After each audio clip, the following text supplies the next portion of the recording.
Sony are looking to own FromSoftware by buying parent company Kadokawa over in Japan. This initially came from Reuters? I think it's Reuters. Yeah. Reuters. Initially came from Reuters, and while Sony are yet to say anything officially, Kadokawa's CEO Takeshi Natsuno has confirmed conversations are happening. He said Kadokawa has received an initial letter of intent to acquire the company's shares, but no decision has been made at this time. If there are any facts that should be announced in the future, we will make an announcement in a timely and appropriate manner. Now, it's worth saying that Kadokawa are a huge multimedia company owning various anime studios and game developers who publish on multiple platforms, including Mario and Luigi Brothership's developer Acquire that just released on Nintendo Switch. Speculation surrounds Sony's interest in anime overall, as acquiring Kadokawa for this purpose could actually be the main drive rather than attempting to lock down something like an Elden Ring sequel, but it is all speculation at this moment. Kadokawa are seen as a very big deal over in Japan, and them belonging to Sony, it lines up with, or I've seen a lot of analysts point out, that it lines up with Sony acquiring Crunchyroll, trying to sort of get into the anime side of things, and maybe get more licenses, make more Sony first-party games that cross over with big anime titles. Even though obviously there are lots of major anime studios. And Kadokawa, I had a little bit of a Google to see what their reputation was like. Kadokawa aren't necessarily held up as a premier anime studio. They're not alongside UFO Table or Toho or whatever. But still, they're part of that conversation. It might be a direction Sony's going in.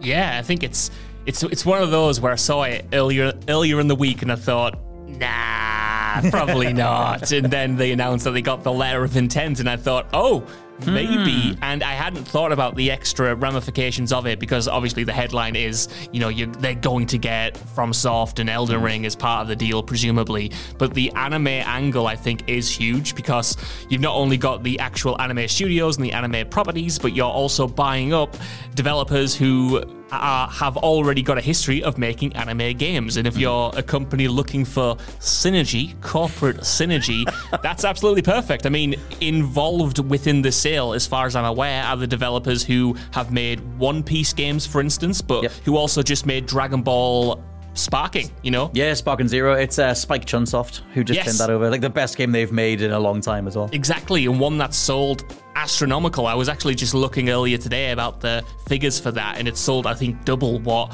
the previous best-selling Dragon Ball Z game, Dragon Ball Z Kakarot, sold. So, like, that is obviously really healthy, and kind of the line is going up there. But for me, yeah, it's like, anime isn't my thing. I know it's a much bigger thing for you, Scott, so you'll have to tell me more about that angle. I guess I'll go back to FromSoftware and say that is something I think Sony has been interested in doing for a while. Like, they've been not sneakily, that sounds like it's got bad intent. Slinking around in the corner. Yeah, but they've been, making investments into FromSoftware for a while now. They've been buying up shares, they've been making these kind of partnerships for a while. I guess always with the intent of, if there was ever an option to buy, they would do it. So it's probably a smart acquisition for them, because they are looking at more than just games. They're looking at wider media and more importantly, maybe a wider foothold and a bigger foothold in the Japanese market in generally, which annoyingly they've kind of erred away from over the past generation and a half. So maybe trying to get back in their good graces. Maybe. Yeah, that's a fascinating part of this, because there was a whole report back when the PlayStation 5 came out that initially it was really underselling in Japan, because at least according to various reports, social media posts, whatever, there was a general feeling from the Japanese gamers or the Japanese community that Sony had abandoned them. Like, they changed their HQ and they moved it, I think, to San Francisco, but they moved it out of Japan itself. And so that is an interesting angle to this, where it's like, if you acquire Kadokawa and you acquire whatever FromSoftware have got in the works, FromSoft are arguably one of the biggest, most important Eastern studios right now. Like, obviously you've got the likes of Nintendo or Atlas or whatever, but they're huge. Elden Ring outsold Call of Duty. Like, if there was someone that you were going to acquire, it is these guys. And I wonder what that means in terms of the ongoing acquisition wars as well. Like, you've got that reputational side of it, like you said, but if you've got Microsoft hoovering up everybody from Double Fine to Activision or whatever, and Sony just take their time. They bought Bungie. It didn't really seem to work out very well. They make smaller purchases, and Insomniac worked out very well. But Kadokawa, I think, will be their biggest one so far. But they get with that all these IPs or all these IP contracts, and they then lock down Elden Ring 2 or whatever the hell that thing is, and then that's a bigger deal than all the billions that are spent on the next Call of Duty. Absolutely. And I mean, just look at this year in terms of releases and how much Sony, in lieu of first-party titles, has relied on East Asian development studios propping up their consoles, like obviously not just Japan, but like across Asia. You know, you've had the likes of, Astrobot, of course, Team Asobi, located in Japan. That's first party. Then you've got Rise of the Ronin, Black Myth Wukong, Stellar Blade from these Chinese devs from these Korean devs. Why do I keep saying devs? Devs. You know, you've got this Eastern influence that is being really well received by players and selling absolutely astronomical numbers. Like Stellar Blade breaks expectations, Black Myth breaks expectations. Even, you know, I know it didn't sell as much as Square Enix wanted, but then you've of course got Final Fantasy, you've got the connection with Sony there, and that's probably going away, so you maybe have to fill that with something else that can appeal to that part of the market, you know? So hopefully they've kind of looked at the sales figures this year and gone, oh yeah, it's not just North America and Europe and Britain that's important. Maybe we should have more variety because we are making money. Well, I wonder how much of this is rebuilding the damage or fixing the damage from the Jim Ryan era, because they lost so much of their identity, which was so rooted in the East. Like a lot of the Sony, TV adverts, a lot of their sort of brand feel was so Eastern, and to a degree, like really quirky. A lot of the original PlayStation adverts were extremely Japanese, like in the best way possible. I love that stuff. I have huge nostalgia for that entire run. And like you said, as they got bigger, they started to focus a lot more on entirely Western markets. It's in very stark relief this year if you start comparing things like Black Myth or Stellar Blade to a Concord or whatever. Like, you do have wins like Helldivers, but that idea of trying to aim either East or West, if you really want to make it one or the other, it has been all the titles from the East that have done extremely well and have benefited from PlayStation branding, getting them on the console. Again, it's that sort of, I don't want to just reduce it to this all the time, but it's what is making the line go up. And you have seen these traditionally Eastern franchises that haven't even risked releasing in America or the UK or whatever because they might not recoup the funds, become genuine smash hits. I mean, your beloved Like a Dragon, like the rise of that franchise and just how mainstream that has become. Totally. When just a few years ago, it feels like we were getting releases that were so staggered compared to their East and West release dates. You were waiting a long time to even get those games over here.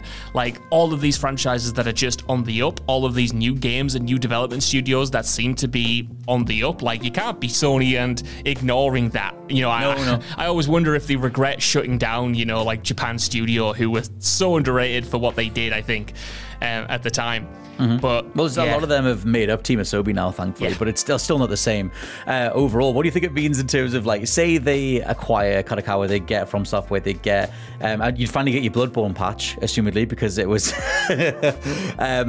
always FromSoftware saying that Sony were the ones holding that up in terms of who owned the IP. But in terms of going forward, you had all the back and forth on the Phil Spencer Xbox side about whether Elder Scrolls is going to be exclusive, whether Doom's going to be exclusive, and they eventually seemed to say yes, like it's going to be available everywhere where Game Pass exists. If a counter to that is, well, we've just locked down FromSoftware, we'll do a deal with you. We'll make these things more available if you guys play nice as well. I think if they were just buying FromSoftware, I think they probably would just make it exclusive. But because they're buying this wider parent company, I think it's going to come down to how much autonomy that company still has to operate within Sony. Are we going to see a complete merger, or are we going to see a Bungie situation where Bungie is a part of Sony, but it's not in... Sony's in charge of it, but it doesn't have the final say on everything. There are, stipulations written into their contract that Bungie, still get to make multi-platform games, still get a certain level of autonomy. So it's going to be interesting to see if this company retains that, or if they're just like willing to sell all of their assets over to Sony and say, yep, this is fine. You guys can take over completely. I think if that happens, then I don't think Sony would. I think this is bad for the consumer, by the way, but I don't think they would bat an eye to saying, yeah, of course, Elden Ring 2, that's going to be exclusive, as is if we do Bloodborne 2, we'll do Bloodborne 2, we'll do Dark Souls 4 or something, whatever it is. I just feel like overall, FromSoft have had an insane run, and even Activision couldn't knock them down. Like, they managed to get Sekiro out published under Activision, which didn't have a whiff of corporate interference in it whatsoever. So you would think that if you're Sony and you're stepping into this territory, that you don't then get in the way of that momentum. Yeah. Like, Elden Ring was unbelievably successful. And its DLC is about to win Game of the Year, so it's like all that stuff is doing really, really well, to the point that they should just let them keep ticking over. I should have done research on this beforehand, but does FromSoftware own all of their IP? Because I imagine Sony already owns Bloodborne, because that's how usually they do deals when they have, when they have these second-party partnerships. I can't speak today, Scott. These second-party partnerships where they keep the IP, like they did with Ratchet and Clank, and they just work with the team. But like, does FromSoft own? I imagine it owns Sekiro. Even that was an Activision. That's the thing.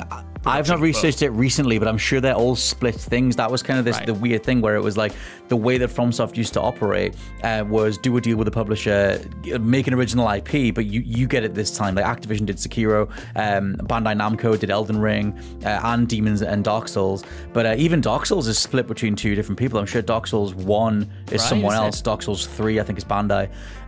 But either way, I think they did that to sort of get a certain amount of momentum and a certain amount of sway.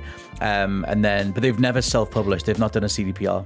I think the thing is, though, like FromSoft, even though it would be nice to have those IPs, like I don't even think they're even particularly bothered about doing sequels. One of the best things about that company for me is that they constantly do something new. Like, you don't get Bloodborne if they weren't immediately allowed to do that after Dark Souls, because Dark Souls was successful. And it's probably why we never got a Bloodborne 2 either, but we got Sekiro, which I would not change for the world. Then we got Elden Ring, which again iterated on all of the ideas before it, but that could have easily been Dark Souls 4 or like a new Dark Souls, but it's its own thing, and I do respect that from the company, that you could have a success like Elden Ring and not have it be tied to a franchise, instead have its success tied to the development team and the sort of respect that they've cultivated. Definitely, man. And they've managed to, they're one of the only companies, I'm trying to think of other companies like this. Nintendo, I guess, would be a comparison, where you're going in for the developer, you're going in for the studio, you're not going in for the franchise. They've managed to completely subvert what is, I guess, more traditionally a Western model, where you have to do the sequel. And like you said, they do have the Dark Souls trilogy. But for the most part, Elden Ring blew up, and that was an original IP. Like, that's unbelievable, really. And some of that sway is George R.R. Martin getting involved in the Game of Thrones push. But it is interesting that they've managed to get to this certain level where a FromSoftware game is the term.